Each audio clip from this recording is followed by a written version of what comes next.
terlaksananya kajian ini yang mungkin tidak dapat disebutkan satu persatu namanya, dan buat antum semua yang hadir, ana ucapkan assalamualaikum warahmatullahi wabarakatuh. Alhamdulillah alladzi bi ni'matihi tatimmu shalihan. Segala puji bagi Allah Jalla Jalaluh yang karena nikmatnya kebaikan-kebaikan menjadi sempurna. Semua keberhasilan yang kita raih, semua kesuksesan yang kita dapatkan, semua kenyamanan yang kita rasakan, itu murni karunia Allah kepada kita. Bukan karena usaha kita, dan bukan karena kita berhak mendapatkan. Jangan sampai kita seperti Qarun yang ketika diperintahkan kepadanya untuk berbuat baik, Allah berikan kepadanya harta yang berlimpah ruah. Apa kata dia? Innama utituhu ala ilmin indi. Qarun mengatakan, aku dapat seperti ini itu karena ilmu yang diberikan kepada aku, karena kecerdasanku, karena usahaku, karena kerja kerasku.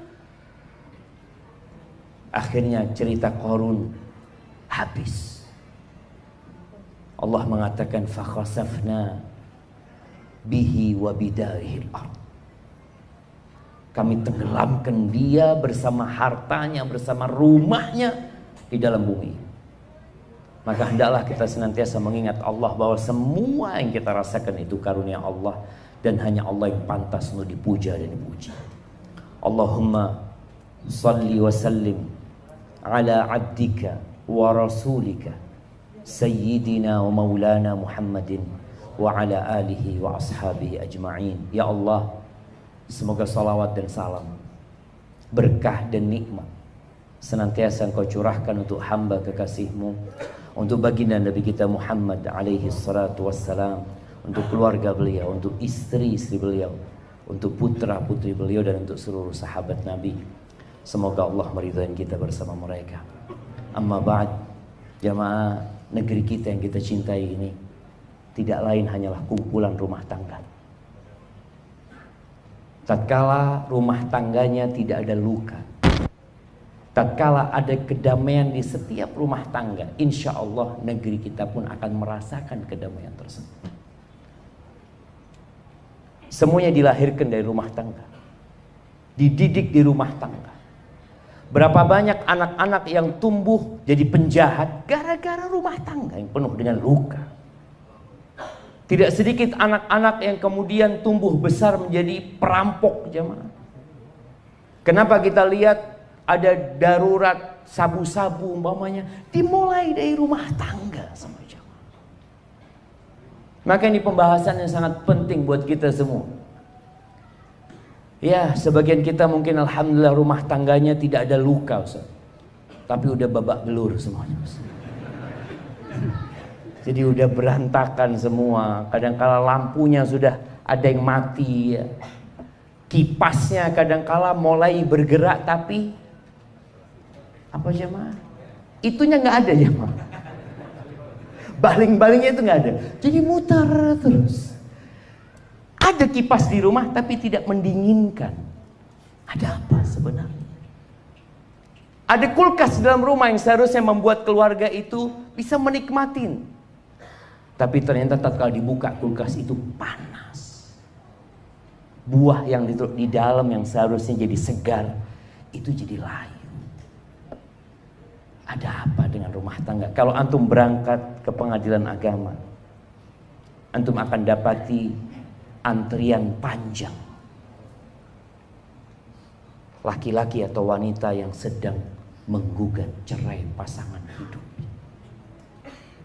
Sebagian kita mungkin mempertahankan rumah tangganya bukan karena cinta, bukan karena dia berbahagia di rumah tangganya, tapi karena malu sama tetangga. Ada yang sudah tua renta jamaah, ingin cerai.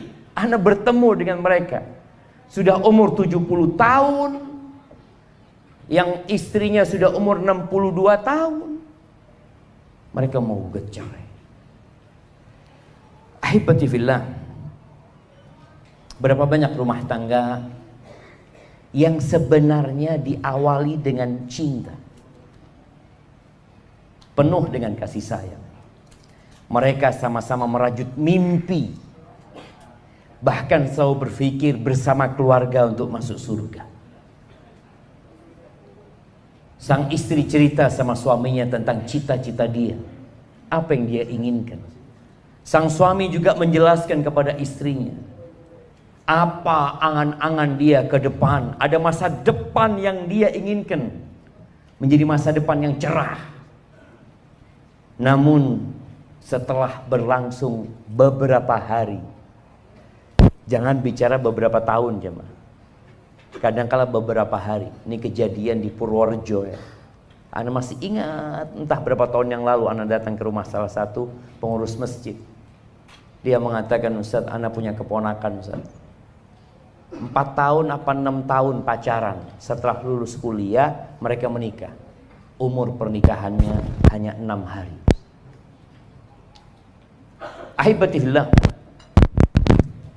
sebagian orang cinta yang diinginkan menjadi kebencian, suka menjadi duka, mimpi di dalam surga, ternyata mereka terjatuh ke dalam neraka panas. Ya, kadang-kala kita kalau nonton berita sampai terjadi KDRT di dalam rumah ya, laporan ini dan itu. Bahkan ada seorang istri yang membakar suaminya. Ada seorang suami yang gara-gara kecemburuannya dia bunuh istrinya. Mana kata cinta itu? Hilang. Ketahuilah, cinta itu ibarat benih kecil. Benih kecil yang perlu dirawat. Yang kalau antum tidak merawatnya, tidak menyiraminya, tidak memupuknya, maka benih itu akan layu. Dan terkadang dia mati, bahkan menjadi racun yang membahayakan. Apa yang diperlukan?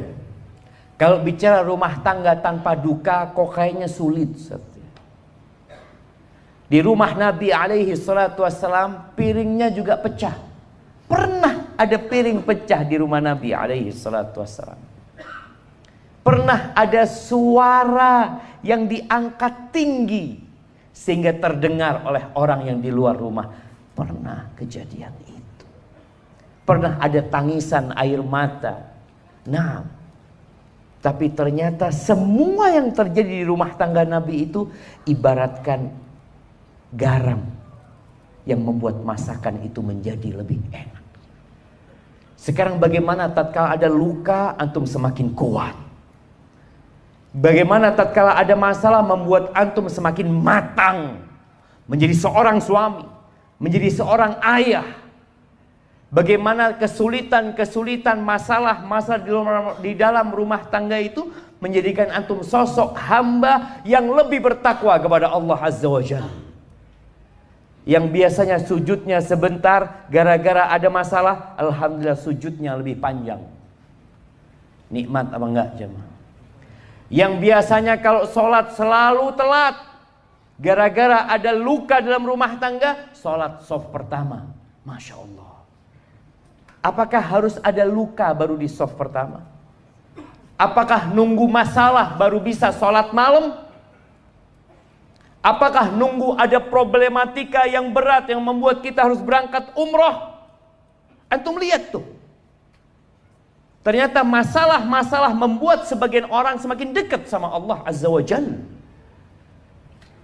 Dan itu yang kita inginkan.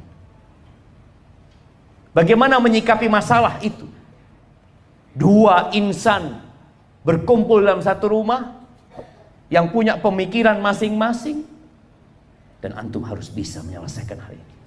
Yang pertama yang dibutuhkan jamaah adalah ilmu.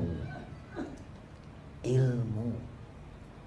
Dalam segala hal ilmu ini diperlukan. Ketika seorang ingin masak enak,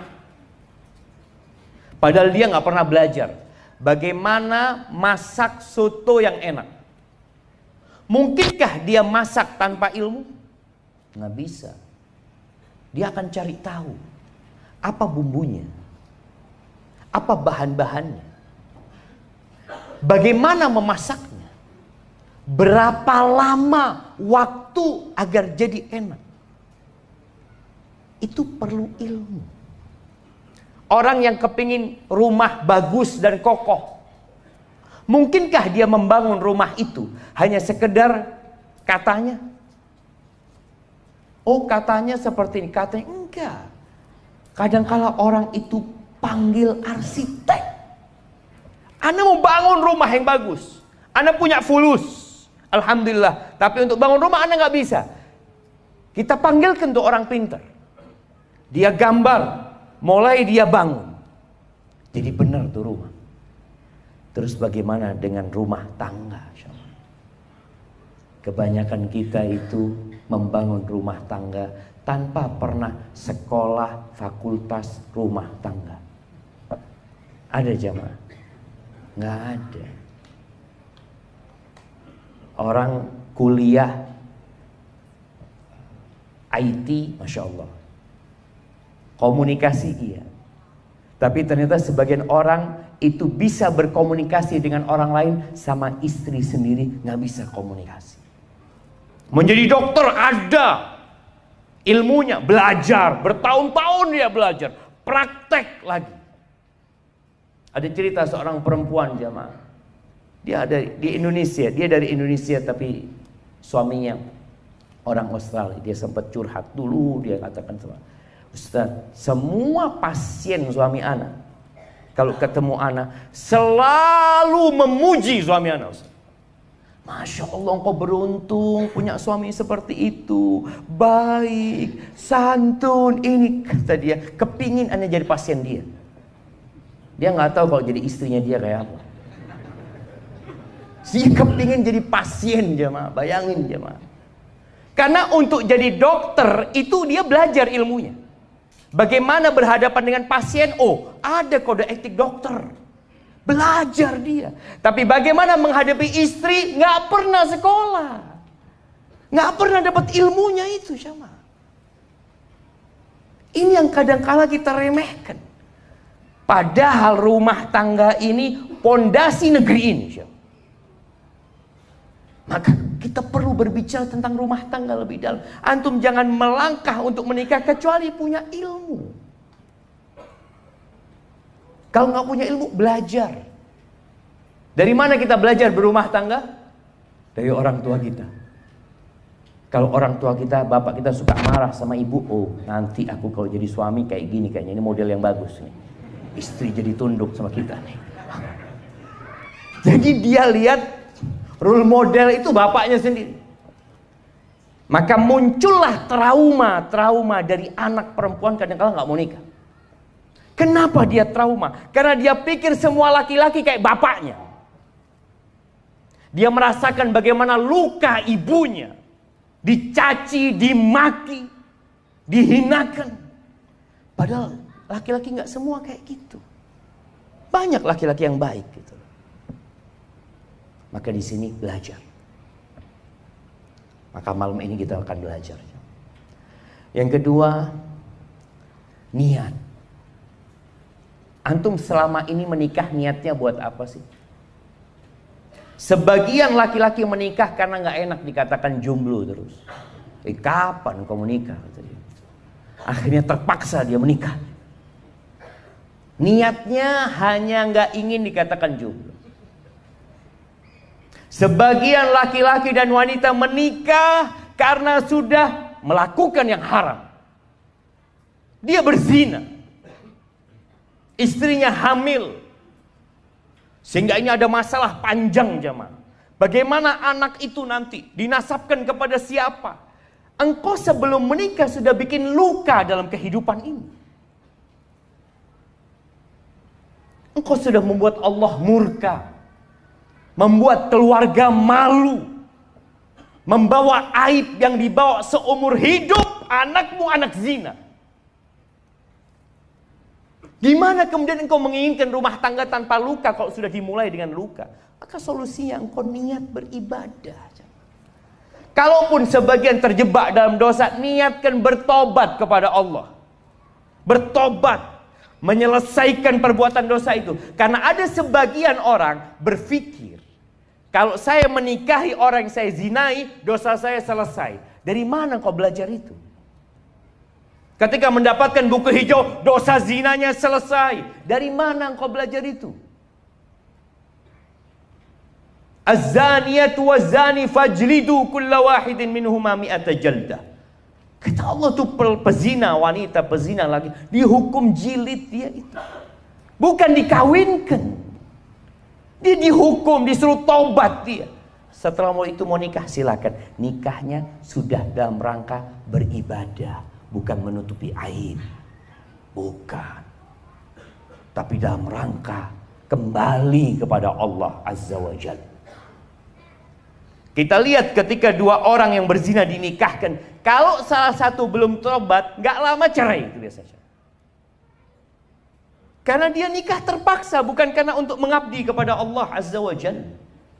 Maka bagaimana Rasul Sallallahu Alaihi Wasallam mengatakan ketika turun ayat-ayat yang berkaitan dengan menimbun harta emas dan perak, di mana kalau nggak dikeluarkan zakatnya itu akan jadi setrika buat orang-orang tersebut. Akhirnya para sahabat mengatakan, ya Rasulullah, lau alimna ayya malin afdal fanattakhidah.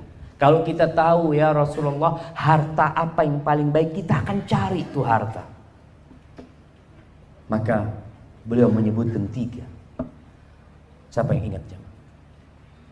Nah, siapa yang mau jawab? 3 harta yang seharusnya kita cari mati-matian. Ada hadiahnya ya, banyak hadiahnya di sini. Nah, mana yang mau jawab? Hadiahnya taruh di atas ya, biar tahu mereka. Ana tambahin hadiahnya tuh, masya Allah. Fadhal, ya, berdiri antum yang mau jawab.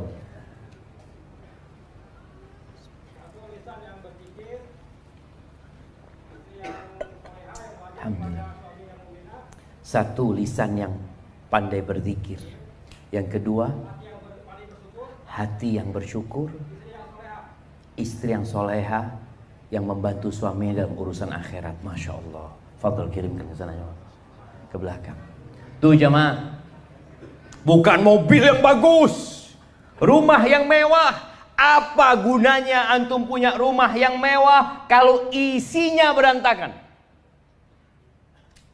Kita kadang-kadang kalau melihat orang rumahnya bagus, mewah, ya Allah enak banget yang tinggal di sini. Padahal sudah nggak ada penghuninya. Hidup masing-masing. Enggak, Nabi nyebutkan 3. Afdaluhu lisanun dzakir. Lisan yang senantiasa berzikir. Naik motor berzikir, masuk rumah berzikir, makan berzikir, selesai makan berzikir, masuk pasar berzikir, pakai baju berzikir. Kemanapun dia pergi dia berzikir. Ingat sama Allah. Yang kedua, wa qalbun syakir. Hati yang pandai bersyukur. Mau dapat 20.000 sehari, alhamdulillah. Ada teman-teman mungkin yang sampai hari ini belum punya motor. Siapa yang belum punya motor, angkat tangan jangan. Nah, angkat tangan yang belum punya motor. Angkat yang tinggi lah antum, jangan malu lah. Ada yang mau kasih motor sama antum. Baik, sebagian orang sedih nggak punya motor, kawannya punya motor. Mau engkau punya motor tapi nggak punya kaki? Mau kasih motor, kasih mobil BMW 2023 tapi nggak punya kaki? Supaya antum tahu harga kaki antum lebih mahal dari semua mobil yang ada di muka bumi ini. Cuma kita nggak pandai bersyukur jamaah. Ngelihat handphone, aduh bagus banget, harganya mahal. Wallahi antum cari mobil handphone paling bagus di dunia, tetap lebih bagus telinga antum. Apa gunanya antum punya handphone bagus tapi antum tuli? Kemana-mana pegang handphone. Kata orang ini agak-agak waras ini. Orang dia nggak denger. Ada apa pegang handphone? Wallah jamaah. Maka yang paling utama adalah qalbun syakir. Hati yang pandai bersyukur. Bagaimana Urwah ibn Zubair mengajarkan, ini perlu kita miliki dalam rumah tangga kita. Hati yang pandai bersyukur. Ketika dia harus dipotong kakinya satu, dia mengatakan, ya Allah, Engkau berikan kepada aku 4. 2 kaki dan 2 tangan. Yang Engkau ambil 1 ya Allah, Engkau sisakan 3 ya Allah. Ini orang yang pandai bersyukur selalu melihat kepada nikmat yang Allah berikan. Sebagian kita selalu susah. Kalau ketemu cerita saya punya masalah ini, kalau punya rezeki nggak pernah cerita dia. Tapi punya masalah, satu kampung tahu, bahkan se-Indonesia tahu. Diangkat ke status dia. Masya Allah. Ingat, yang kedua qalbun syakir. Dimanapun antum tinggal, bersama siapapun antum hidup, antum akan bersyukur kepada. Yang ketiga, wa zaujatun mu'minatun tu'inuhu ala amril akhirah. Istri yang beriman yang membantu suaminya dalam urusan akhirat. Bukan membantu suaminya bangun rumah, bukan membantu suaminya beli tanah, bukan membantu suaminya beli mobil. Saya alhamdulillah Ustaz, rumah ini dibantu sama istri saya. Enggak, bukan itu. Istri yang soleha, yang kalau malam hari bangunin suaminya, bang, tahajud bang. Ada istri yang masya Allah, bang, jam 3 bang, bolanya udah mulai. Nah, bukan itu jemaah. Bukan yang membangunkan suaminya untuk kerja, bang. Jam 7 bang, masuk kerja bang, bukan. Tapi dia bangunkan suaminya untuk salat subuh. Itu harta yang paling mulia. Ad-dunya mata wa khairu mata'iha al-mar'atus salihah. Dunia ini kesenangan ya. Dan sebaik-baiknya kesenangan dunia itu bukan istri yang cantik. Apa gunanya antum punya istri cantik tapi ngelirik laki-laki lain? Tapi istri yang soleha, yang kalau dipandang menyenangkan hati. Sebagian kita itu kalau memandang menyenangkan hati, memandang siapa? Istrinya tetangga. Menyenangkan hati. Bukan istri antum sendiri jemaah. Menyenangkan hati. Kalau disuruh taat. Ditinggal sama suaminya, jaga kehormatan dirinya, jaga harta suami. Maka tadi niatkan ketika menikah beribadah kepada Allah Azza wa Jalla. Gimana Ustaz kalau ana salah niat dulunya? Perbaiki niatmu sekarang. Bisa kau memperbaiki. Terus yang ketiga doa. Wallahi jamaah, hati manusia itu di tangan Allah. Cinta, kasih sayang, itu nikmat yang Allah berikan.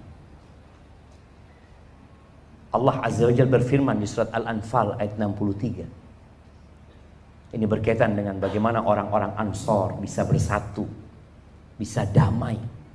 Yang sebelumnya mereka konflik bertahun-tahun, puluhan tahun. Apa kata Allah? Lau anfaqta. Allah mengatakan kepada Nabi Muhammad SAW, yang dengan kedatangan Nabi Muhammad SAW pertikaian itu hilang. Allah ingin mengingatkan Rasul SAW. Lau anfaqta ma fil ardi jami'an. Ya Allah ya. Apabila engkau menafkahkan, membagikan semua yang ada di bumi ini demi memperbaiki orang yang bertikai, orang yang konflik, atau suami istri yang konflik, mau dikasih harta tiap orang 1 triliun agar mereka damai. Kata Allah, lau anfaqta ma fil ardi jami'an ma allafta baina qulubihim. Engkau tidak akan menyatukan hati mereka. Walakin Allah allafa bainahum. Siapa yang membuat hati itu tunduk? Allah. Sebagian kita berpikir dengan dikasih harta terus istrinya, rumah tangga akan damai. Kalau Allah nggak akan lembutkan, nggak lembut hatinya. Begitu pula suami. Maka suami istri ini harus berdoa mohon sama Allah Azza wa Jalla. Dan selalu bertawakal kepada Allah. Jangan pernah bersandar kepada diri sendiri. Seperti di awal tadi disebutkan. Jangan mengatakan, oh saya bisa, saya pintar, saya punya ilmu ini, itu dan itu, saya punya jabatan. Lah. Wallahi jamaah, ana pernah haji dengan 2 jenderal. Yang satu bintang 2, yang satu bintang 1 dari angkatan darat. 2 istri kedua jenderal itu datang sama ana. Waktu di Mina kita ini, Syafiq, itu dalam mahasiswa. Tolong sampaikan kepada suami-suami kita, kalau urusan fulus nggak kurang kita, nggak kurang. Tapi kita kurang perhatian, kita kurang kasih sayang. Supaya antum tahu, harta itu walaupun antum berikan sebanyak apa, kalau Allah tidak melembutkan hati mereka, nggak bisa. Maka ahibati fillah, kembali kepada ilmu. Yang pertama ilmu, yang kedua apa? Niat, yang ketiga doa. Ilmu yang pertama yang harus antum pelajari berkaitan dengan rumah tangga ini adalah tentang hak dan kewajiban. Apa sih hak pasangan hidup antum? Jangan tanya dulu apa kewajiban istri antum. Sebagian suami itu yang dipikirkan apa?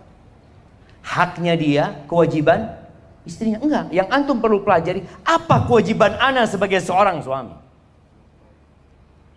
Makanya tatkala orang itu bekerja di sebuah perusahaan, dikasih tahu dia hak dan kewajiban, supaya dia dapat menjalankan tugasnya dengan baik.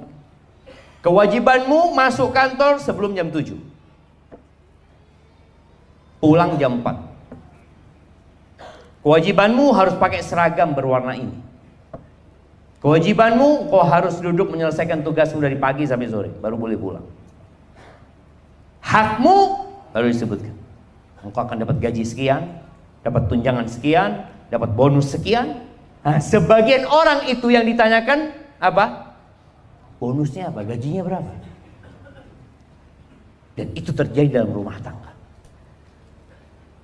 Banyak di antara kita jemaah ketika menikah yang dipikirkan cuma malam pertama. Masya Allah. Sehingga ada istilah bulan madu. Madunya berapa lama? 1 bulan. Kadang-kadang gak sampai sebulan. Sisanya wallahu a'lam. Maka tolong pelajari. Dan menuntut ilmu ini kewajiban buat setiap muslim. Talabul ilmi fariidatun ala kulli muslim. Bukan sunnah ya, bukan anjuran. Ketika antum mau sholat, antum harus belajar ilmu tentang sholat, wajib. Ketika mau berangkat haji, jemaah haji itu oleh Depak diadakan apa buat mereka? Manasik haji, karena wajib buat mereka. Mereka mau melaksanakan ibadah tersebut. Dan ketika antum mau menikah, antum wajib belajar tentang hak dan kewajiban antum, pasangan hidup antum. Ketika 2 orang ini tahu dengan hak dan kewajibannya, kemudian mereka saling melaksanakan apa yang menjadi kewajiban mereka, ya udah, insya Allah itu akan jadi pupuk untuk cinta yang ada di awal. Ada seorang suami yang hanya minta dilayani, tapi dia tidak pernah berbagi dengan istrinya. Di beberapa daerah jamaah, kesian ketika sang istri itu harus bekerja cari nafkah. Sang istri perempuan itu wajib bekerja apa enggak? Wajib apa enggak? Wajib jamaah. Kalau enggak kerja, tutup negara kita ini. Wajib kerja, tapi bukan wajib cari nafkah. Dia wajib bekerja. Ini bicara hak dan kewajiban. Kadangkala sebagian suami, dia maksa istrinya bekerja cari nafkah loh. Kewajiban cari nafkah itu engkau sebagai suami. bukan aku. Ketika istrinya mau resign, berhenti kerja, kata suami, jangan. Loh kok jangan? Aku itu istri, bukan pekerja. Kalau dia mau bekerja karena inisiatif dari dirinya, tafadhol. Tapi bukan disuruh sama suami. Dipaksa, enggak. Dia capek. Bagaimana seorang istri, jemaah? Kalau bicara di beberapa negara, kita sudah lihat, sebagian negara itu piramidnya sudah kebalik. Banyak perempuan gak mau punya anaknya. Jadi jumlah orang tuanya itu lebih banyak daripada anak-anak. Di Singapura, jangan jauh-jauh. Di Jerman, di Rusia. Kenapa? Karena banyak wanita mereka itu juga bekerja. Ketika dia bekerja, cari nafkah, lalu dia disuruh hamil, disuruh menyusui anaknya, membesarkan. Ini kezaliman para laki-laki kepada istri. Engkau yang cari makan lah. Masa aku sudah membesarkan anakmu, gendong anakmu seharian. Ingat, perempuan bekerja di rumah kalau punya anak itu berapa jam? 24 jam kali 7 hari kali 30 hari sebulan. Ada istri antum ngajukan cuti sama antum, bang, ana mau cuti ngurusin anak-anak bang ya. Oh iya, engkau punya hak cuti dalam setahun 12 hari selain liburan bersama. Nggak ada tuh perempuan jemaah. Tengah malam istri kita, tengah malam anak nangis, bapaknya bangun. Bapaknya bangunkan istrinya. Anaknya nangis, tidur lagi dia. Kenapa? Karena dia berpikir aku bisa harus bekerja. Ya itu memang, itu tugas laki-laki. Tapi jangan engkau bebankan dua kepada perempuan. Disuruh cari duit, disuruh melahirkan anak, besarkan anak. Ar-rijalu qawwamuna 'alan nisa. Kata Allah, laki-laki itu pemimpin buat para wanita. Pemimpin. Kenapa dia jadi pemimpin? Yang pertama, bima faddalallahu ba'dahum 'ala ba'd. Karena laki-laki itu dikasih jiwa kepemimpinan. Laki-laki itu lebih mengutamakan akalnya. Dikasih itu. Hak cerai ada di suami. Kalau hak cerai ada di istri. Kira-kira ada yang datang ke masjid masih berstatus suami, mungkin sudah diceraikan semua sama istri. Istri itu sakit hati sedikit, bawa koper dia pulang. Udah aku pisah aja. Laki-laki enggak. Makanya perempuan bisa gugat cerai tapi tidak menceraikan dirinya sendiri. Bima anfaqu, yang pertama bima faddalallahu ba'dahum 'ala ba'din. Yang kedua, wa bima anfaqu min amwalihim. Karena suami itu memberikan nafkah. Para ulama menyebutkan, tatkala engkau memperhatikan konflik atau luka yang terdapat dalam rumah tangga, kebanyakannya timbul disebabkan kedua pasangan ini tidak ngerti sama hukum syariat. Nggak ngerti, nggak belajar dia. Yang ada tadi belajarnya dari rumah tangga dia. Bagaimana bapaknya mendidik ibunya, mengajarin ibunya, atau menghajar ibunya, dia lakukan itu. Itu kebanyakan. Maka tolong yang istri berusaha untuk mempelajari. Apa sih tugasku sebagai istri? Laksanakan tugasmu. Suami melaksanakan tugasnya. Ustadz, kalau ana sebagai istri, hak-hak ana tidak diberikan oleh suami, minta hakmu sama Allah Azza wa Jalla. Itu juga dipelajari. Ada jangan istri yang tidak mendapatkan haknya dari suaminya. Umpamanya tadi bicara perhatian kurang, suaminya sibuk bekerja, baik suaminya sholat 5 waktu tapi perhatian kurang. Iyalah, ana akan cari perhatian dari Allah Azza wa Jalla demi menyelamatkan rumah tangga. Ilmu yang kedua, mengenali pasangan hidup. Laki-laki dan wanita itu berbeda. Semua punya keistimewaan, tapi juga punya kekurangan. Bagaimana Nabi alaihissalatu wasallam menjelaskan kepada para laki-laki tentang para istri. Beliau mengatakan, khuliqatil mar'atu min dila. Perempuan itu diciptakan dari tulang rusuk. Yang bengkok tuh jamaah. Baik, kita dengarkan azan isya dulu jamaah. Barakallahu fikum. Nah.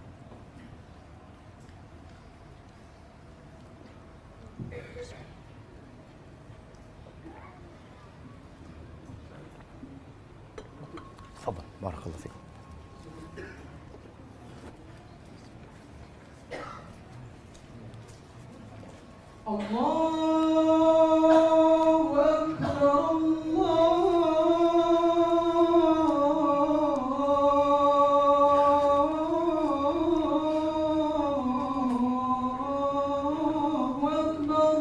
Allahu Akbar, Allahu Akbar, Allahu Akbar.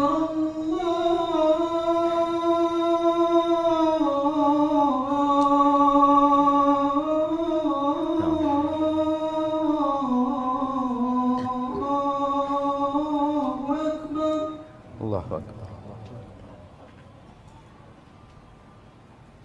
أشهد أن لا إله إلا الله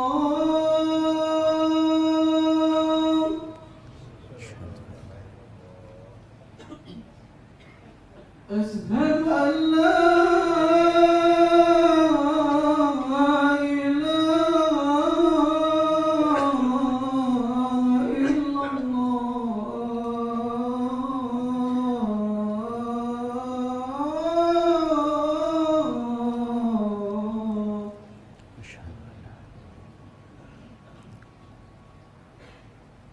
أشهد أن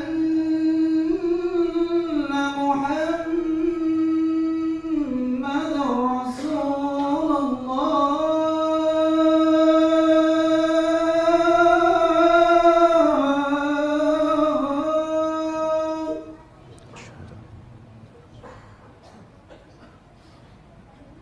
أشهد أن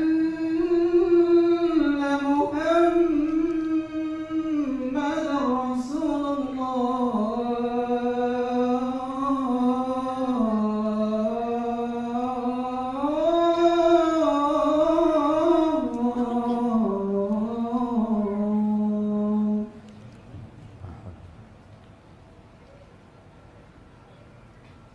حي على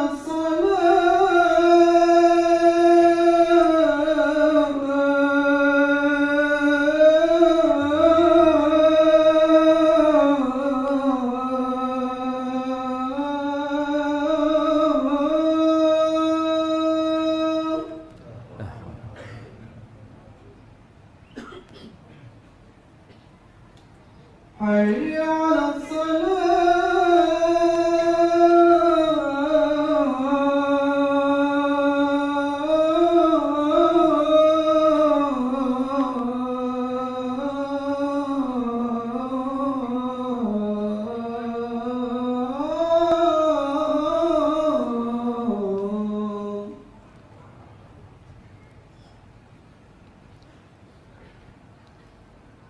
حي على الفلاح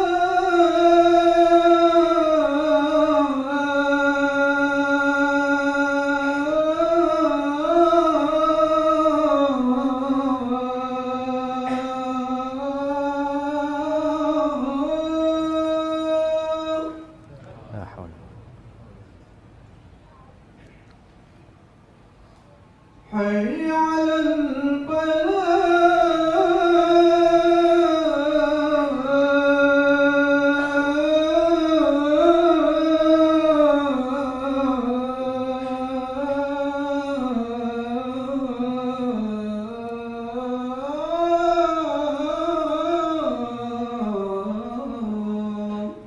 لا حول. الله أكبر الله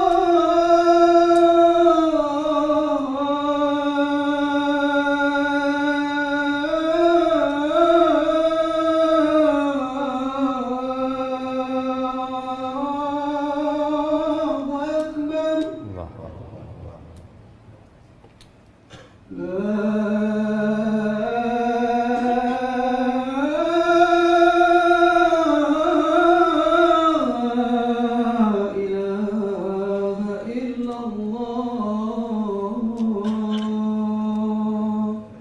La ilaha illallah. Allahumma shalli ala Muhammad. Muhammad kama shallaita ala ali Ibrahim wa barik ala Muhammad. Allahumma rabb hadhihi ad-da'wati tammat as-salati wa Muhammad. Allahumma shalli wa sallim ala nabiyyina Muhammad. Apa yang tadi dibicarakan? Mengenali pasangan hidup kita. Yang laki-laki berusaha mengenali bagaimana sih perempuan itu kayak apa sebenarnya. Yang perempuan juga tahu laki-laki itu seperti apa. Sehingga ada jalur komunikasi yang bagus nantinya. Rasulullah SAW ketika menjelaskan kepada para sahabat, perempuan diciptakan dari tulang rusuk yang bengkok, bukan untuk merendahkan wanita, tidak, tapi untuk mendidik para laki-laki agar tahu bagaimana pasangan hidup dia.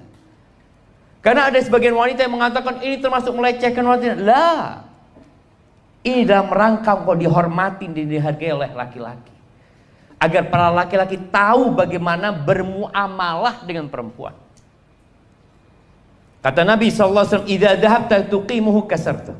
Kalau engkau ingin meluruskan tulang rusuk itu, mau dilurusin, patah. Wa in taraktahu lam yazal a'waj. Kalau dibiarkan akan tetap bengkok. Terus gimana? Apa solusinya? Fastamti'u fihinnal iwaj.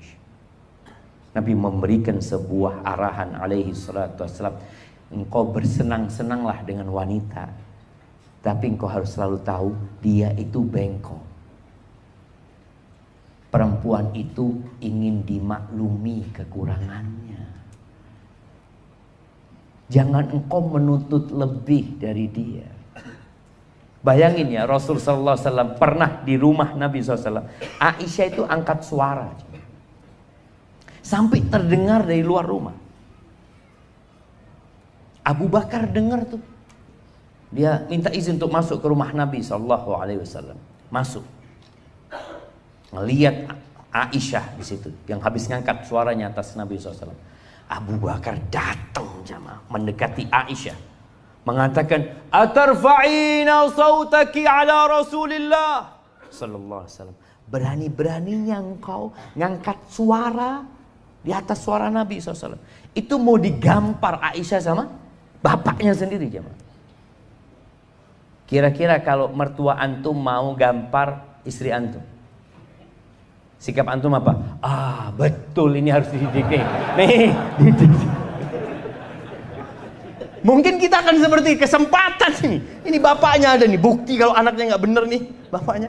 Nabi SAW langsung pasang badan. Dia menghalangi Abu Bakar dari Aisyah. Nggak boleh mendekat kepada Aisyah radhiyallahu ta'ala. Berangkat sudah. Abu Bakar pulang karena nggak bisa mendekat ke Aisyah, pulang. Nabi SAW duduk sama Aisyah mengatakan, Aisyah, engkau nggak lihat tadi aku belain engkau dari laki-laki tadi itu yang memukul engkau itu. Akhirnya mereka jadi berdamai. Sebagian kita itu selalu memperbesar masalah kecil. Dan itu yang banyak terjadi. Kenapa luka itu semakin melebar dan sebagian luka sudah sembuh tapi jadi borok di dalam? Gara-gara kita suka menjadikan masalah remeh jadi besar. Banyak perempuan mengatakan, Ustaz, suami ana marah itu gara-gara masalah remeh, Ustaz. Antum harus belajar jadi singa di luar rumah dan menjadi macan di dalam rumah. Ingat kisah 11 wanita yang menceritakan suaminya. Dia cerita tentang suaminya. Ini buka-bukaan dia tentang suaminya. Salah satunya mengatakan, Zauji idza dakhala fahid. Suamiku tuh kalau masuk rumah itu kayak macan. Wa idza kharaja asid. Kalau dia keluar rumah, dia seperti singa. Wala yas'al amma ahid. Dan dia tidak pernah menanyakan apa yang dia tinggalkan. Para ulama menjelaskan ini pujian buat suami. Suaminya itu kayak macan, urusan-urusan remeh, kecil, nggak diurusin sama dia. Dia tidak akan pasang badan kecuali untuk urusan yang besar, itu macan. Kalau keluar rumah, oh dia jadi singa. Dan kalau di rumah dia tidak menanyakan hal-hal yang remeh. Sebagian kita itu tadi masalah-masalah remeh, fulus sekian nggak ada, umpamanya mungkin dia punya uang 50.000, di bawahnya baju kok nggak ada. Mana ya? Hei istriku, sini. Sidang. Sidang apa? Itu yang terjadi. Nabi SAW mengajarkan kepada kita agar melihat kepada kelebihan bukan kepada kekurangan. Kata Nabi SAW, la yafraq mu'minun mu'minah. Nggak boleh laki-laki yang beriman membenci istri yang beriman. In kariha minha khuluqan radhiya minha akhar. Kalau ada perilaku istrinya yang tidak dia sukai, bukankah ada yang lain yang dia sukai? Lihat kepada kelebihannya. Pernah lihat ada orang dites kerja jemaah. Dia melamar kerja, lalu sama yang mengetes itu bertanya, "Bapak nggak bisa apa?" Pernah ditanya, "Bapak nggak bisa apa?" Yang ditanya apa? "Bapak bisa apa?" Itu yang penting buat dia. Yang tidak dia bisa, tidak dia tanyakan. Dan itulah yang kita lihat kepada pasangan hidup kita. Allah Azza wa Jalla mengatakan, "Wa'ashiruhunna bil ma'ruf." Wa'ashir, pergaulilah istri-istri kalian, sama istri juga mempergauli suaminya dengan cara yang ma'ruf. Bukan sekedar hak dan kewajiban. Yang penting anak melaksanakan kewajiban anak, enggak. Antum suka enggak jamaah? Kalau gaji antum 10 juta tiap bulan, tahu-tahu dikasih bonus 5 juta. Suka enggak? Kalau bonusnya lebih banyak tambah suka enggak? Lakukan itu kepada pasangan hidup antum. Jangan hanya memberikan hak dia, tapi berikan bonus kepada dia. Artinya ada perkara-perkara yang sebenarnya nggak wajib buat antum, tapi antum kerjakan buat dia. Istri pun seperti itu. Fa in karihtumuhunna, kalau kalian benci sama pasangan hidup kalian, ceraikan mereka, balikin ke orang tuanya. Jangan. Engkau mau nikah sama siapa? Enggak, saya mau cari yang lurus. Nggak ada bengkok semuanya. Antum mau kemana? Nggak ada di Purwakarta, Ustaz. Lurus-lurus nggak ada. Kemanapun, ke ujung dunia semuanya. Baik kok antum mau ganti istri 20 kali. Ya Allah, ternyata kayak gini semua perempuan. Ya memang kayak gitu. Fa in karihtumuhunna fa'asa an takrahu syai'an wa yaj'alallahu fihi khairan katsira. Kalau kalian benci sama mereka, boleh jadi yang kalian benci itu ternyata Allah jadikan banyak kebaikan di sana. Mungkin istrimu tidak pandai memasak, tapi istrimu pandai mengaji. Mungkin istrimu memberikan makanan, ya Allah, kok kayak gini ya makanan. Apa anak salah pilih istri? Anak kalau makan di rumahnya tetangga kok enak terus ya. Padahal tetangga itu punya masalah. Sama. Ya Allah, ini istri anak makanannya enak, tapi ngajar ngaji anak gak bisa, ya Allah, astagfirullah. Istrinya tetangga barusan suaranya enak ya. Apa anak salah istri? Padahal sama-sama semuanya jamaah. Semua orang itu punya kelebihan dan kekurangan. Maka fokus kepada kelebihan, bukan kepada kekurangan. Itu yang diajarkan. Ketika Nabi alaihi salatu wassalam mengatakan perempuan itu naqisatu aqlin wa din. Perempuan itu kurang akalnya, kurang agamanya. Ini juga pendidikan buat kaum laki-laki. Perempuan itu datang bulan loh. Kau ketahui ketika dia datang bulan, dia nggak sholat. Sholat aja enggak. Nggak Allah wajibkan, bahkan nggak boleh dia sholat. Kondisi emosionalnya kadangkala bermasalah. Dia capek, letih, dan itu supaya suaminya sadar dia bukan laki-laki. Memang dia kayak gitu. Kadang-kala seorang suami, ya Allah ya, istri satu ini datang bulan jadi nggak enak katanya. Memang kayak gitu. Coba anak punya 4. Antum punya 4, semua datang bulannya bareng. Antum mau apa tuh? Ya Allah, ahsan di surga. Ya, memang ahsan di surga jamaah. Nabi ketika menjelaskan itu agar antum paham, dia seperti itu. Emosionalnya nggak terkontrol kadangkala. Kadangkala antum ngomong maksudnya baik, dia sakit hati. Ya memang kayak gitu perempuan. Antum yang kudu sabar. Sabar. Kenapa? Antum laki-laki. Antum jadi pemimpin. Ketika pemimpin gak penyabar, apa yang akan terjadi? Akan banyak yang terluka di dalam rumah itu. Berapa banyak anak-anak yang akhirnya benci sama bapaknya. Benci sama bapak. Anak benar-benar sama kuping ini panas ya. Kalau sudah dengar orang curhat ini itu. Sampai dalam hati anak, dulu waktu nikah gak pernah konsultasi sama anak. Sekarang ruwet ngomongnya sama anak gitu kan. Berarti kan jadi anak yang dapat lukanya gitu jemaah. Senengnya gak pernah dapat anak. Tapi itu kita juga harus sabar menghadapi orang-orang ini. Mungkin kita bisa memberikan solusi. Kemudian ketahuilah apa yang disukai dan apa yang tidak disukai. Perlu ilmu itu.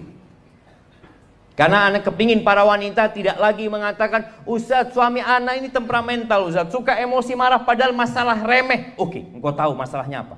Iya Ustaz, masalahnya kadangkala kopinya itu kurang manis. Terus, ya masa masalah gitu aja dia marah. Loh, yang salah yang marah apa yang bikin kopi? Yang bikin kopi kan. Loh tapi dia tuh gak tahu diri Ustaz. Sudah tenang. Setiap bikin kopi gulanya di luar.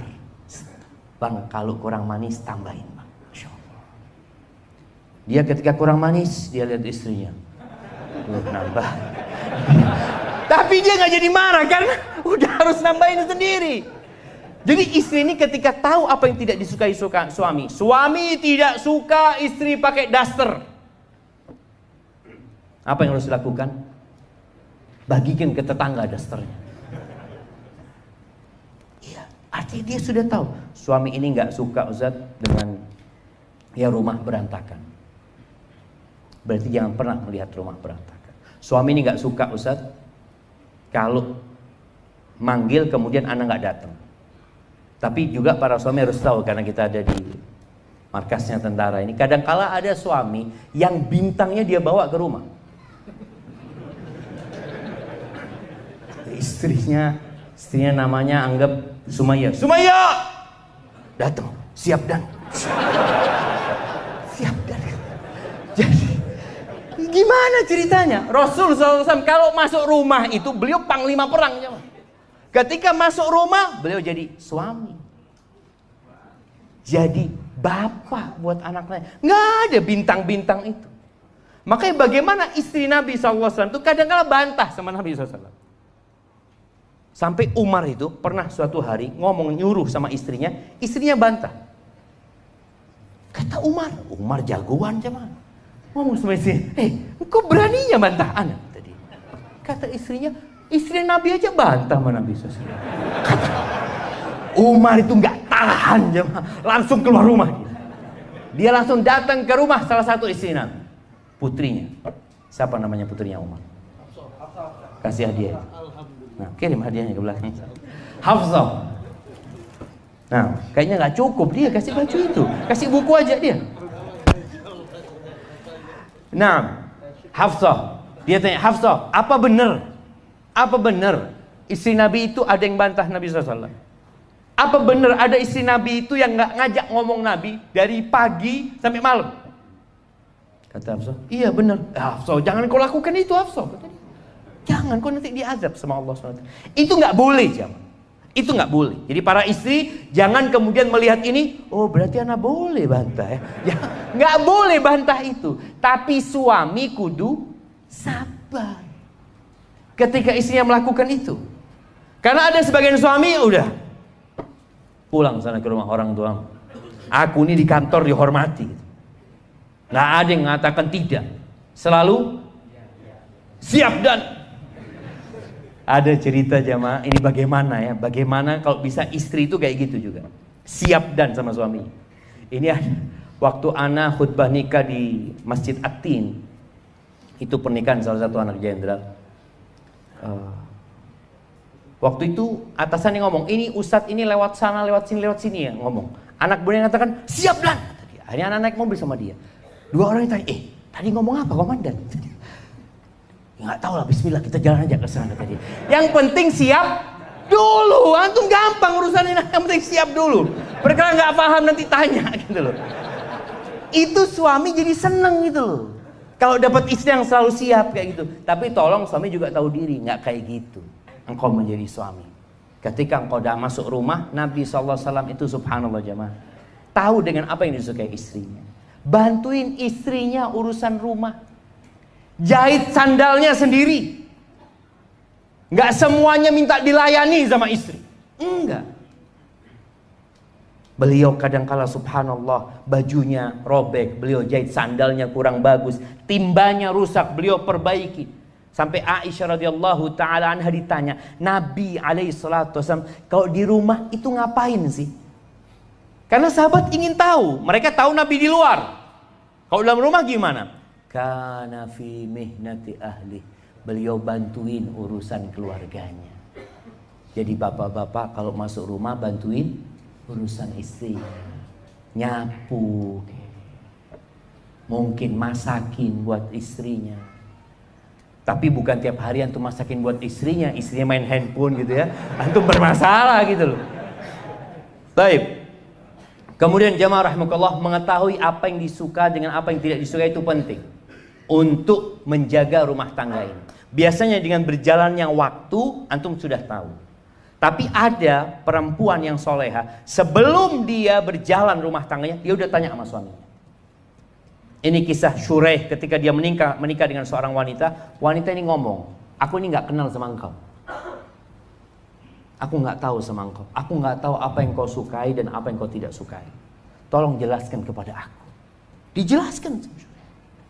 Dijelaskan sama dia, aku nggak suka engkau bergaul sama tetangga fulan, sama fulan, sama fulan. Aku kepingin engkau kekurangan itu ditutupin, kelebihan itu ceritakan silahkan. Tapi jangan sampai kekurangan itu, karena tahu dalam rumah tangga ini ada kekurangan, ada kesalahan. Maka tolong ditutup. Biasanya suami kalau sudah dengar istrinya curhat ke tempat lain, itu berat untuk melanjutkan rumah tangganya. Maka tolong sang istri pandai-pandai mengetahui apa yang disukai dan apa yang tidak disukai. Suami juga seperti itu. Kesukaan istri itu apa? Dihargain. Kalau dia berbuat katakan jazakillah khair, makasih banyak. Hargai. Setiap dia punya anak, antum kasih hadiah. Anak-anak berhasil sukses, kadang-kadang bapak ini selalu di depan. Anaknya juara 1, anakku itu. Insyaallah. Engkau kemana ketika dia dilahirkan? Ibunya yang berjuang, maka tolong hargai. Sebut namanya. Bagaimana Nabi SAW seringkali menyebut Khadijah, ibu dari anak-anak Rasul Sallallahu Alaihi Wasallam. Antum sebut. Sekarang ini alhamdulillah, antum bisa berikan hadiah kepada istri antum. Ya nggak harus yang mahal. Perempuan itu suka dengan yang warna kuning. Nah, antum belikan 1-2 gram buat dia. Bukan hanya duit ya mah, bukan hanya duit. Seorang istri dikasih duit 5 juta sama dikasih cincin harga 2,5 juta. Kira-kira dia suka mana? Cincin sama kelebihan 2,5 juta. Iya, ada cincin dikasih nih, kan ada suratnya kan? Bang, ini 2,5 juta mana? Ya, kasih duitnya. Antum supaya tahu jemaah, itu suka seperti itu. Dan antum lakukan. Kalau antum nggak punya harta untuk menyenangkan dia, senangkan dia dengan perhatian. Senangkan dia dengan pujian. Senangkan dia dengan sanjungan. Antum nggak bisa belikan hadiah buat dia yang baik, antum datang ke tempat bikin plakat jemaah. Tahu plakat penghargaan itu? Antum bikin sana. Penghargaan buat istri anak. Kenapa? Sudah dampingin anak 7 tahun, alhamdulillah. Kasih. Itu dia akan ceritakan. Atau antum bikin surat penghargaan. Berangkat, piagam penghargaan. Berapa harga piagam penghargaan itu jemaah? Mungkin 20.000. Antum kasih figura. Penghargaan telah memasakkan buat aku selama 9 tahun. Allahu Akbar. Itu dipajang mestinya. Banyak piagamnya dia. Dia suka. Antum gak percaya. Bunga, antum berangkat ke toko bunga, belikan bunga, kasih. Biasanya anak kalau belikan bunga istri itu ada kertas itu, tulis di situ aja. Itu dia akan foto, dia sebarkan kemana-mana, karena dia bahagia. Tapi kalau cuma dikasih fulus, apalagi fulusnya cuma untuk nafkah, kasih fulus, iya bang, barakallahu fiik. Jadi tolong antum pandai-pandai mengetahui apa yang disukai dan apa yang tidak disukai. Taib, yang terakhir. Ada dua yang terakhir. Yang pertama, jangan bawa makan haram ke dalam rumah. Jangan bawa harta haram ke dalam rumah. Itu jadi penyakit. Tidaklah dua orang yang saling mencintai kemudian dipisahkan illa bidzambin ahdatsahu ahaduhum, melainkan karena dosa yang dilakukan oleh salah satu dari keduanya. Dan di antara dosa yang dapat berdampak kepada kehidupan itu makan haram. Kalau ternyata naik motor dari hasil yang haram, antum belikan nafkah kepada istri antum dari hasil yang haram, kira-kira Allah akan ridho sama antum? Antum berdoa nggak dikabulkan doa. Antum minta sama Allah nggak diterima. Antum berangkat umroh, berangkat haji dari hasil yang haram, la labbaik wala sa'daik. Kata Allah, nggak perlu engkau datang ke sini, nggak perlu, nggak ada kebahagiaan buat engkau. Gara-gara makan haram. Dan seorang istri juga harus mendukung suami. Sabar.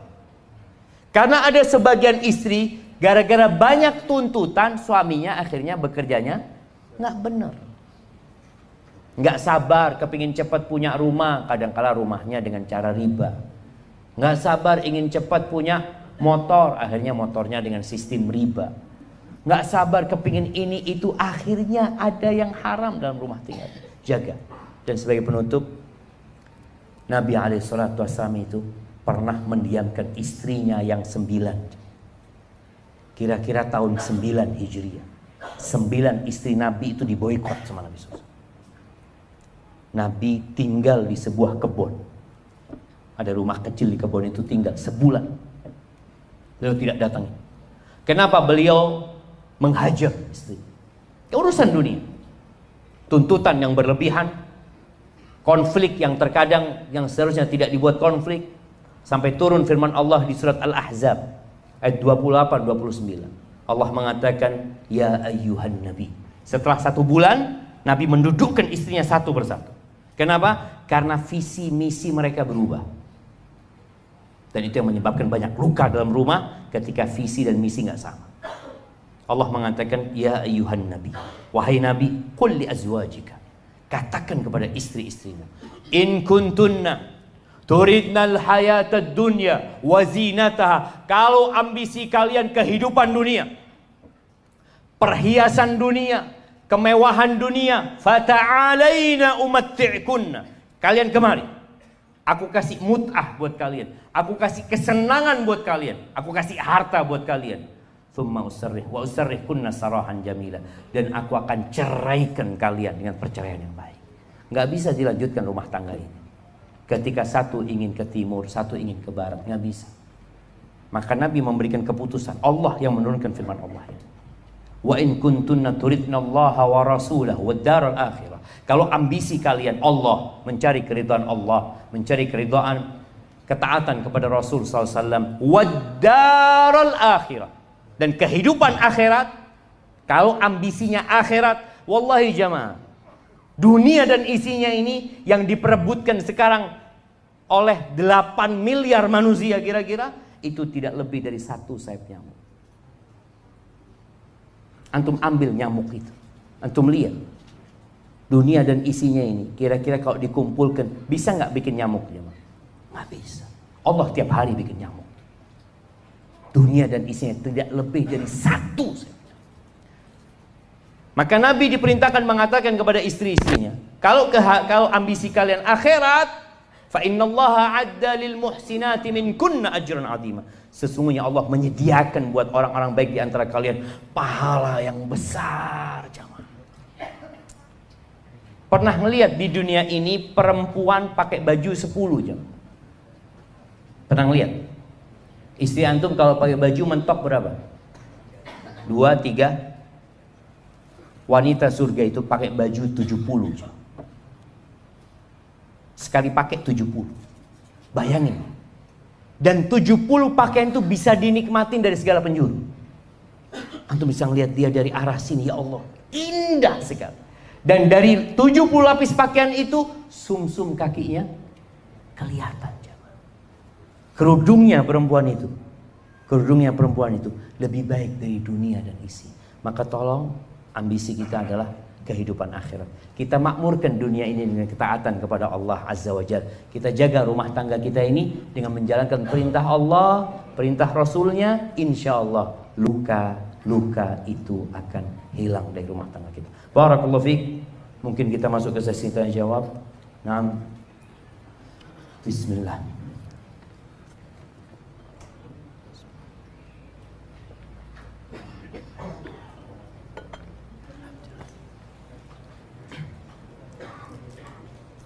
Saya sudah talak 1. Saya sudah talak 1 istri saya pada hari Minggu atas kemauan istri saya. Lalu pada hari Rebu dalam keadaan emosi saya ucapkan talak 10 kali. Ucap kata talak dalam satu waktu. Pertanyaan, status talak 1, 2 atau 3. Setelah 1 bulan ini saya dan istri sepakat rujuk. Bagaimana cara rujuknya? Yang pertama, iya, ini berkaitan dengan talak jamaah. Perlu mendengar dari kedua belah pihak. Yang benar talak itu adalah talak 1, rujuk, baru talak 2. Ketika dia posisinya ditalak, memang perempuan ini satu rumah. Ditalak 1 itu perempuan tidak diusir dari rumah, tetap satu rumah. Dengan harapan mereka rujuk, bukan harapannya cerai kembali. Maka untuk masalah cerai ini harapannya antum bersama istri datang ke ustaz, karena perlu mendengar dari kedua belah pihak. Seperti itu. Harus berhati-hati masalah talak insyaallah. Barakallahu fikum. Ustaz, bagaimana sikap ana sebagai suami ketika anak ana yang berumur 5 tahun berkata kepada umminya, la taghdab walakal jannah. Anak ini ngomong sama ibunya, jangan marah, kamu masuk surga ibu. Umi berkata, la dharar wala dirar. Kata ibunya, tidak boleh membahayakan diri atau membahayakan orang lain. Saling melempar dalil di antara keduanya. Yang satu sedang emosi, yang satu sedang mengganggu. Oh, jadi anak ini gangguin emaknya. Emaknya marah, anaknya ngomong, la taghdab. Sang ibu ngomong, kau jangan nyakiti gitu loh. Seperti itu. Mohon nasihatnya Ustaz, bagaimana cara bersyukur atas hal ini ya Ustaz? Barakallahu fikum. Iya. Jadi jamaah, dalil itu bukan untuk gagah-gagahan. Tapi dalil itu pada hakikatnya agar kita mengamalkan hal tersebut. Jadi tatkala seorang ibu dikatakan la taghdab, ya dia berusaha untuk tidak marah, menjaga emosinya. Adapun namanya anak kecil yang kadang-kala dia mengganggu ini dan itu, maka dia anak kecil. Kalau dia anak besar nggak kayak gitu. Maka ibunya yang harus bersabar menghadapi hal itu. Barakallahu fikum. Saya seorang kepala keluarga, ini niat jemaah. Dia ketik, Masya Allah, saya seorang kepala keluarga dan sekarang masih menetap tinggal di rumah orang tua saya. Waktu lalu saya berunding dengan orang tua ingin pindah tempat tinggal, mengontrak rumah, namun orang tua salah faham dan mengartikan keinginan saya ini. Beliau sangka saya ingin meninggalkannya. Padahal saya sudah bilang, oh, saya akan tinggal dekat rumah dan sewaktu-waktu bisa kapan saja berkunjung. Saya pindah karena saya ingin mempunyai waktu privasi dengan istri dan anak-anak saya. Dan entah kenapa saya merasa terpantau terus dan kurang begitu bebas. Namun jujur tidak ada maksud lain. Berdosakah saya dalam hal ini? Untuk sekarang jadinya saya lebih sering diem-dieman dengan orang tua. Jujur saya masih sedih dan takut berdosa dalam birrul walidain. Dan bagaimana tentang kekhawatiran orang tua dalam masalah ini? Saya mohon nasihatnya. Iya, jamaah rahimakumullah, ketahuilah istri kita itu punya hak tempat tinggal. Istri itu punya hak tempat tinggal. Kalau dia tinggal bersama mertua, bersama orang tua kita umpamanya. Tapi alhamdulillah bisa menjaga diri, nggak ada konflik ya alhamdulillah. Tapi kalau ternyata ada konflik, maka lebih baik tempat sendiri. Tapi kalau nggak mungkin karena dia anak tunggal, seorang suami ini anak tunggal dan orang tua yang sudah sepuh, dia yang harus merawatnya, maka suami yang bijak bagaimana dia berusaha untuk menyenangkan istrinya, memohon kepada istrinya untuk mau, dan dia juga meredam emosi orang tuanya. Tapi kalau masalahnya tadi cuma merasa diawasin, merasa tidak bebas, dan bukan karena ada konflik, ana rasa ya mungkin antum tinggal sama orang tua. Tapi kalau ternyata ada masalah lain, mendidik anak nggak bisa lebih baik, karena kadang sama neneknya ini selalu dimanja ini dan itu, sehingga tidak bisa mendidik dengan baik. Antum boleh pindah umpamanya, tapi ya pamit sama orang tua dengan cara yang baik. Kadangkala kalau ngomong itu disalahfahami, maka nasihat ana, antum tulis surat sama orang tua, seperti antum tulis surat sama ana. Karena kalau tulis surat itu jamaah mikir, dia akan pilih kata-kata yang baik, sampaikan kepada orang tua. Dan kalau bisa memang ya bertetanggaan sama orang tua. Buat yang bertetanggaan sama orang tuanya, tolong tiap hari antum ke rumah orang tua. Abu Hurairah radhiyallahu anhu itu dia nggak serumah sama ibunya. Ibunya sendirian, ya mungkin ada pembantu. Rumahnya Abu Hurairah di sebelahnya. Setiap Abu Hurairah mau berangkat kerja, pamit ke rumah ibunya. Setiap datang kerja, datang ke rumah ibu. Sebelum datang ke rumah istrinya, datang ke rumah ibunya. Maka tunjukkan bahwasanya antum berbakti sama dia. Jangan sampai antum merasa lelah merawat orang tua. Wallahi itu surga kita. Itu surga kita. Tapi tadi kita tahu istri kita ini nggak punya kewajiban merawat ibu kita. Itu sebagai bentuk kebaktian dia kepada kita. Maka tolong sang suami ketika mendapati istri yang baik, yang solehah, dihargai istrinya itu, bukan malah dimarah-marahin. Maka insya Allah mungkin tadi antum perlu komunikasi. Kalau memang ngomong tidak bisa karena sudah lagi diem-dieman, maka antum tulis surat, kasih penjelasan. Ya, yang pertama antum ucapkan terima kasih kepada orang tua. Selama ini telah dia berbuat baik sama antum sejak kecil ya. Kemudian antum ucapkan maaf sama orang tua karena tidak bisa berbakti secara maksimal. Terus yang terakhir antum sampaikan apa keinginan antum. Mudah-mudahan dengan itu orang tua akan faham. Assalamualaikum WRWB. Jamaah, jangan disingkat. Warahmatullah. Antum sedang doa. Masa antum kalau doa sama Allah, amin, apa? Ya Rabbal Alamin disingkatnya apa? YRA. Amin YRA. Kayak gitu ya, enggak lah jamaah. Jangan disingkat. Maka tolong ketika doa, antum kalau mau singkat, semua kata boleh disingkat. Tapi kalau isinya doa, salawat buat Nabi SAW ya. Karena terus terang kita pada waktu SD itu, kalau baca SAW, ya Nabi Muhammad SAW kita baca. Padahal sallallahu alaihi wasallam. Coba ditulis sallallahu alaihi wasallam. Mungkinkah kita membaca SAW? Gak mungkin. Kita akan baca seperti ditulis. Usia pernikahan saya sudah 4 tahun. Tetapi belum juga diberi keturunan. Sudah mencoba kesana kemari untuk melakukan program, tetapi masih belum diberi kepercayaan sama Allah. Hati suka sedih jika ada yang menanyakan, kok sudah lama belum punya anak. Bahkan sampai istri saya sedih, sampai terisak tangis yang amat mendalam. Tolong mohon bagaimana saya harus bersikap untuk meyakini istri saya jika semua ketetapan Allah itu jauh lebih baik dari keinginan kita. Dan tolong mohon doakan agar keluarga saya bisa diberi keturunan. Ahibati fillah, ini baru berapa tahun? Baru 4 tahun. Nabi Ibrahim itu dikasih anak setelah umur 86 tahun. Kalau beliau menikah umur 25 tahun, setelah berapa tahun dikasih anak jemaah? Berapa? 61 tahun. Jadi 4 tahun ini baru. Kita ini harus sabar.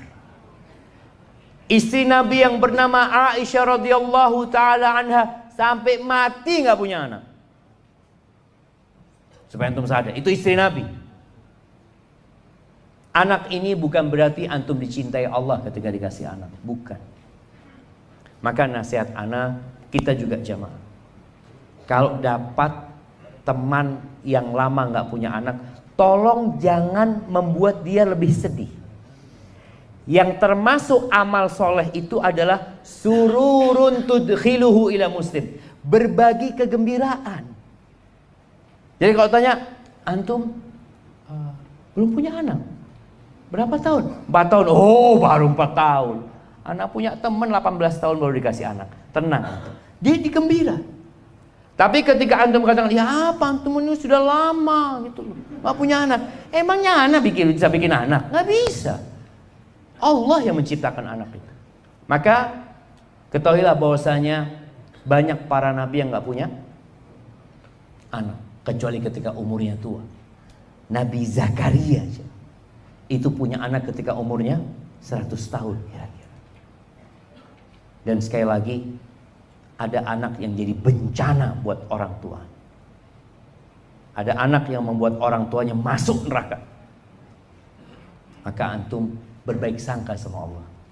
Ketika belum dikasih anak, mungkin memang belum dikasih amanah itu. Allah tahulah mana yang terbaik buat kita.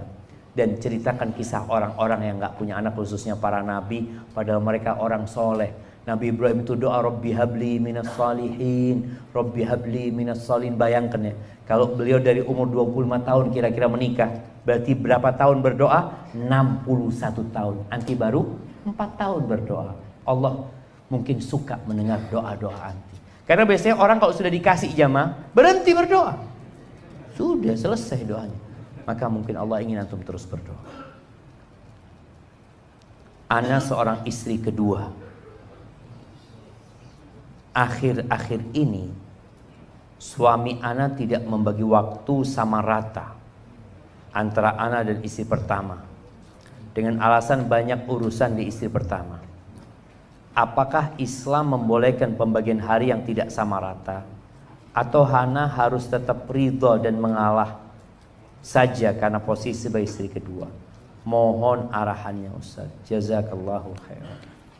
Jamaah, yang enak itu jadi istri pertama apa jadi istri kedua?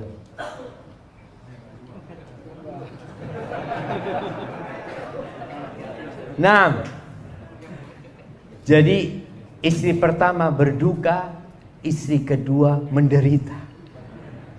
Kenapa? Ini hidup di dunia kayak gitu. Banyak istri kedua itu harus ngalah, harus ngalah daripada nggak punya suami. Maka nasihat ana, apabila suamimu baik dan mungkin dia punya kekurangan dari sisi tadi, engkau maklumi. Mungkin dia sedang berusaha menjaga rumah tangganya agar kapal yang ditunggangi tidak karam. Berbaik sangka sama dia. Selama dia memberikan hak-hak yang lain kepadamu. Memang urusan mabit ini, bermalam itu seharusnya sama rata.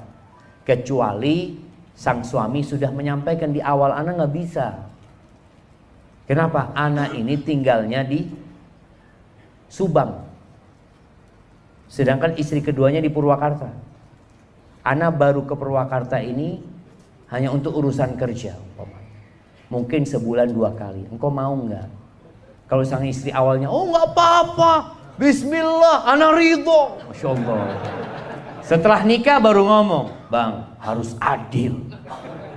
Kalau enggak hari kiamat nanti, aduh bahaya bang. Nah ini ada yang seperti itu kadang-kala jamaah. Maka orang-orang beriman ikut persyaratan yang ditetapkan di antara mereka.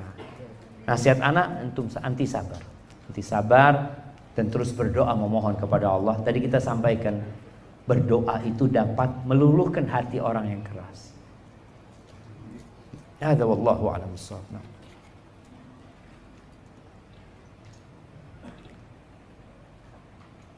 Nah, Masya Allah, ini ada orang yang mau terima kasih panjang jemaah. Dia ngasih nama anaknya Muhammad Syafiq Rabbani. Masya Allah. Ada Syafiq Junior berarti ini jemaah. Perlu bayar royalti nggak jemaah? Pakai nama. Mudah-mudahan mudah-mudahan dijaga sama Allah selalu ya.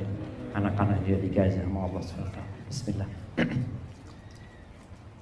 Ustadz, ana punya paman seorang penghulu di kota Bandung. Angka perceraian sangat tinggi.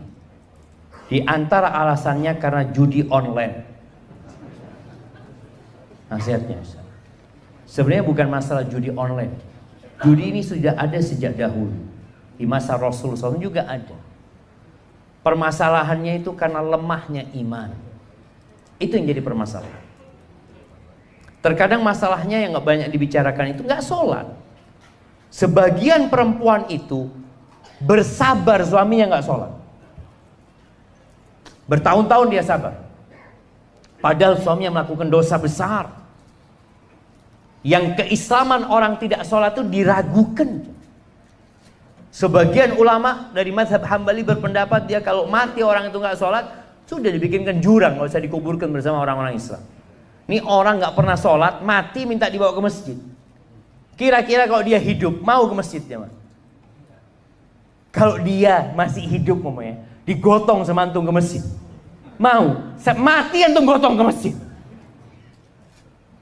Maka tolong kalau bicara masalah, banyak permasalahan, judi online mungkin salah satunya, tapi masalah yang besar itu masalah iman. Maka caranya adalah dengan belajar ilmu, ngaji, datang ke majelis ilmu. Yang kedua adalah ziarah kubur. Karena orang jangan ziarah kubur karena kalah main judi. Datang, bapak saya kalah main judi. Bukan, ziarah kubur itu mengingat akhirat, untuk menguatkan keimanan kita. Memang saat ini dengan adanya judi online ini, dulu orang main judi itu di becak main judi. Masa lalu jemaah. Judinya pakai apa? Ada yang judinya taruhan jemaah. Taruhan duduk tukang becak nih atau tukang ojek, yuk mobil yang datang bentar lagi Avanza, apa bukan Avanza? Avanza, yuk 10.000. Tunggu jemaah. Oh Avanza, buat anak. Itu sampai seperti itu jemaah. Dulu main judinya itu pakai manggis. Tahu antum? Judi pakai manggis itu. Apa saja bisa dijadikan bahan untuk judi sebenarnya. Tapi ketika orang beriman, takut sama Allah, ambisinya akhirat, itu insya Allah akan selamat. Pergaulan juga. Pergaulan itu menyebabkan orang main judi. Sampai ada cerita tukang bangunan nih jamaah. Kalau sudah gajian, itu dihabiskan untuk main judi online. Dan alhamdulillah kita lihat pemerintah kita ini sedang berusaha dengan sekuat tenaga jamaah untuk menutup judi online. Cuma peran para ulama penting untuk memberikan pencerahan. Karena tadi yang sampaikan, mau ditutup kalau orang itu imannya lemah tetap main judi dengan cara apapun. Maka bertakwalah kepada Allah, ini juga akan membuat rumah tangga berantakan. Kalau dapat judi, halal apa haram? Ya bawa itu jamaah. Ustadz, bagaimana cara menyikapi mantan istri yang melarang kita bertemu anak kita? Apa penyebabnya? Boleh jadi antum zalim dulu. Boleh jadi. Boleh jadi antum tidak memberikan nafkah dengan baik. Atau boleh jadi memang istri yang tidak benar. Bagaimana menyikapinya? Yang pertama, antum bertobat kepada Allah.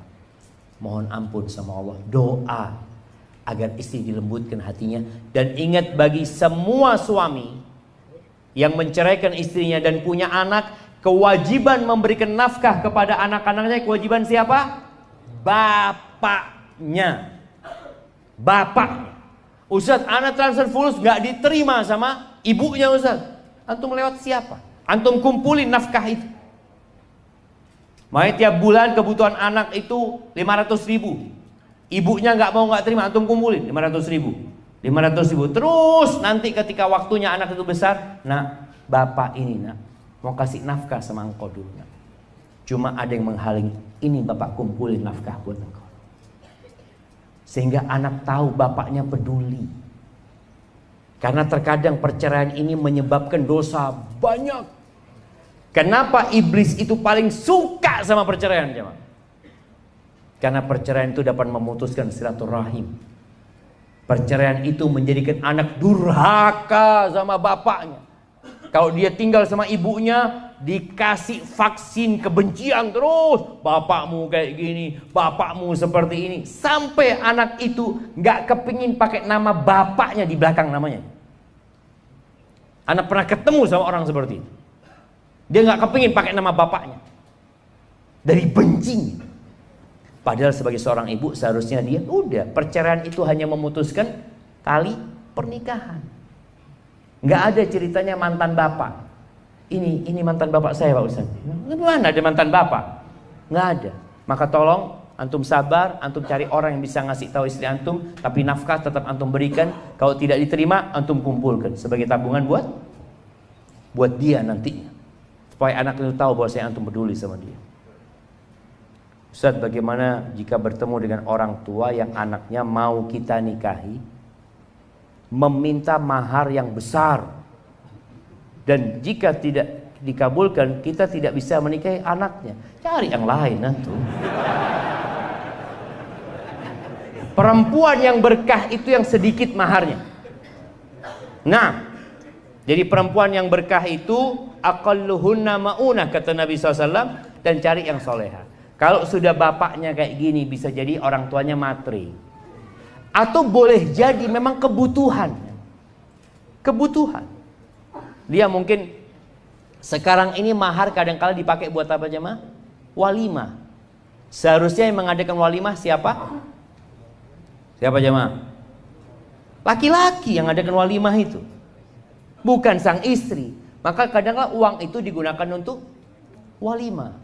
Maka antum katakan kalau memang antum nggak mampu, katakan anak nggak mampu, atau antum kredit nggak apa-apa, boleh, mahar itu boleh.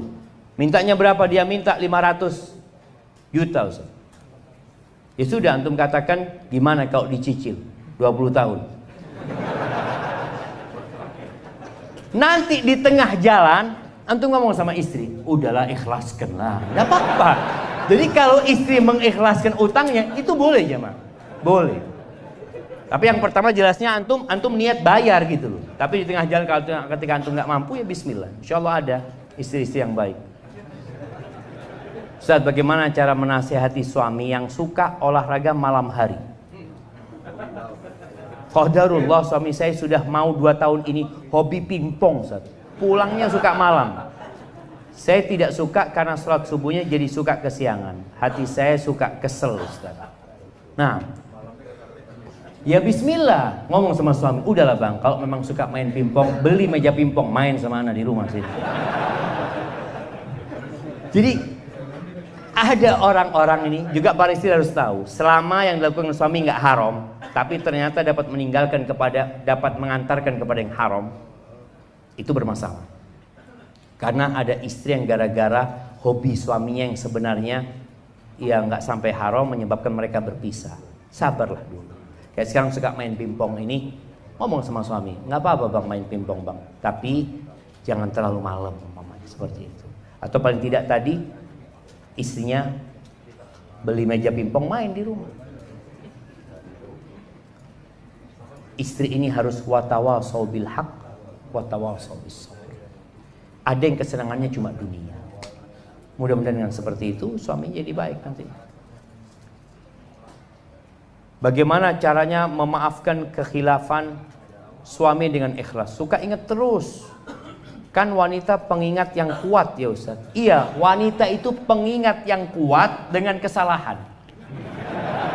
Dengan kebaikan sering lupa.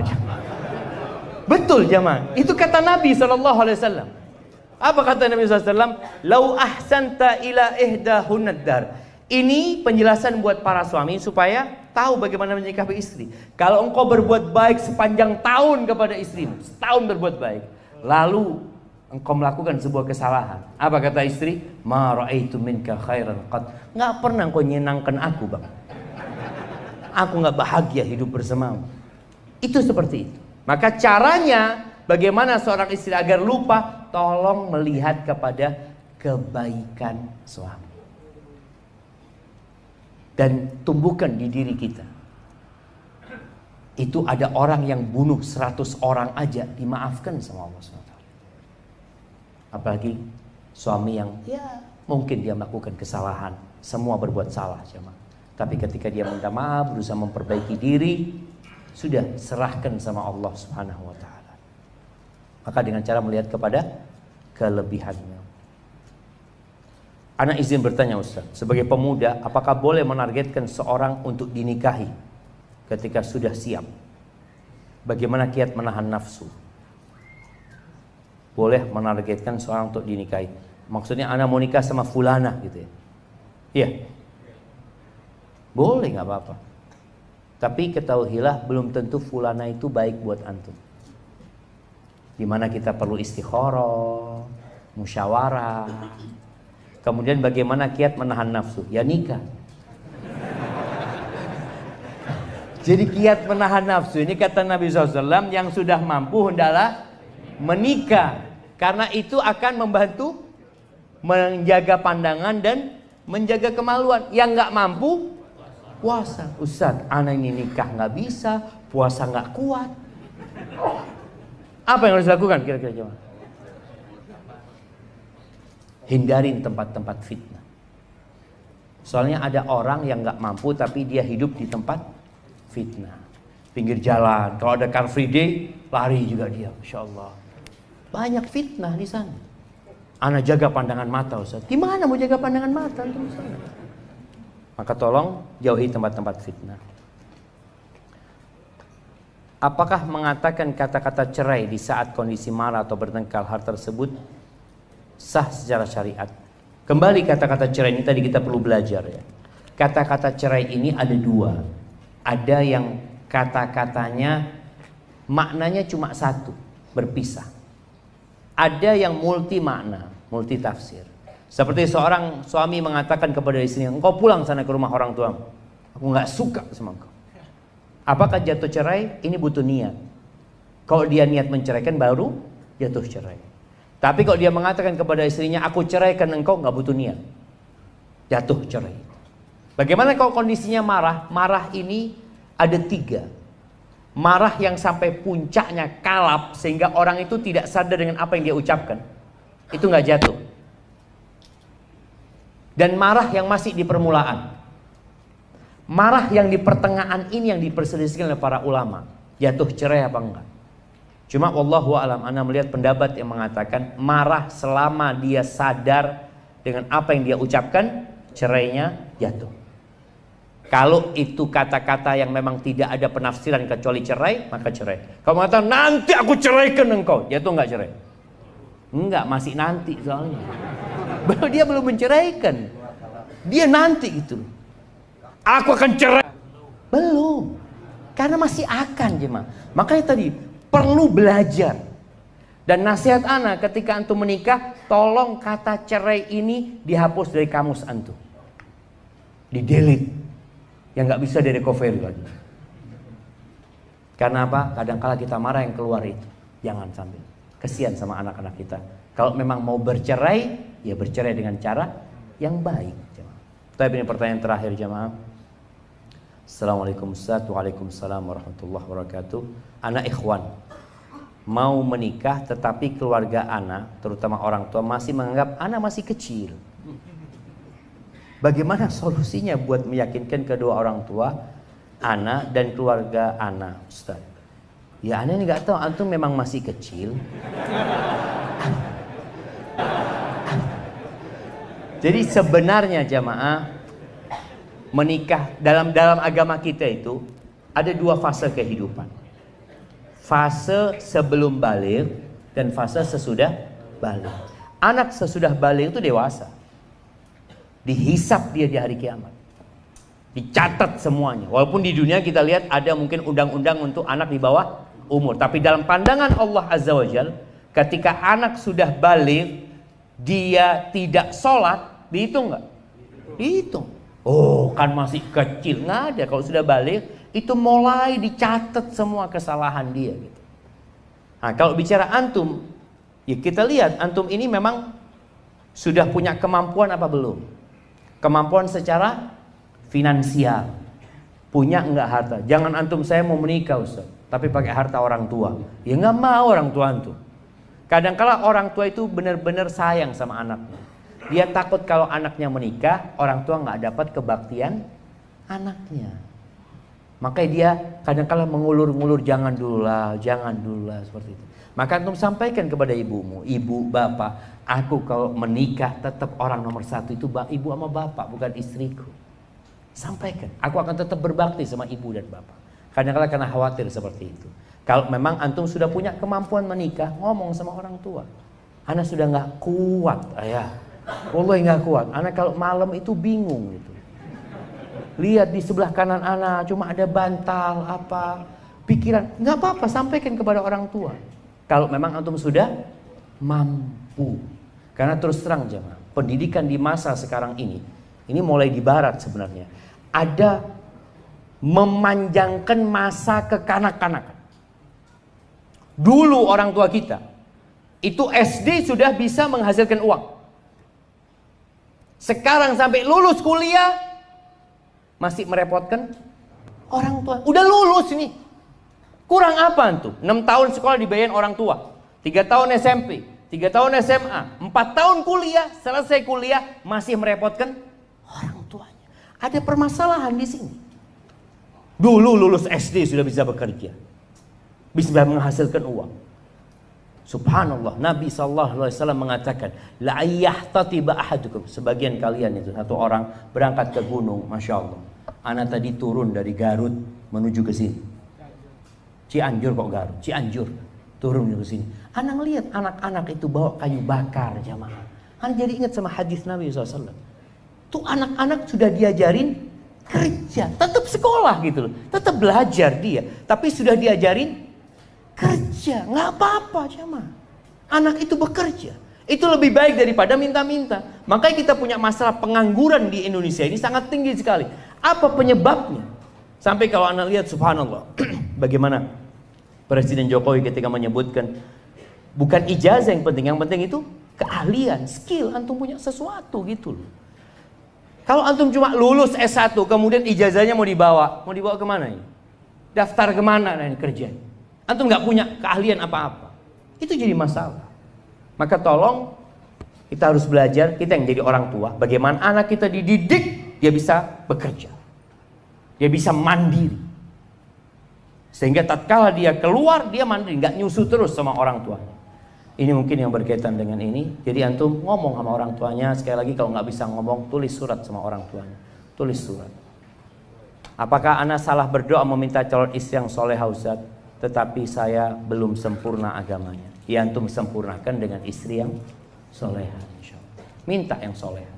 Tetap jamaah, orang baik itu mintanya yang baik-baik sama Allah SWT. Dan antum ketika memilih, tolong dititik beratkan kepada yang solehah. Saat anak cari yang cantik, yang kaya, yang soleha, bangsawan, antum sendiri, ya anak orang biasa sih Ustaz. Tapi kan anak minta sama Allah, nggak apa-apa antum minta sama Allah, tapi sering-sering bercermin.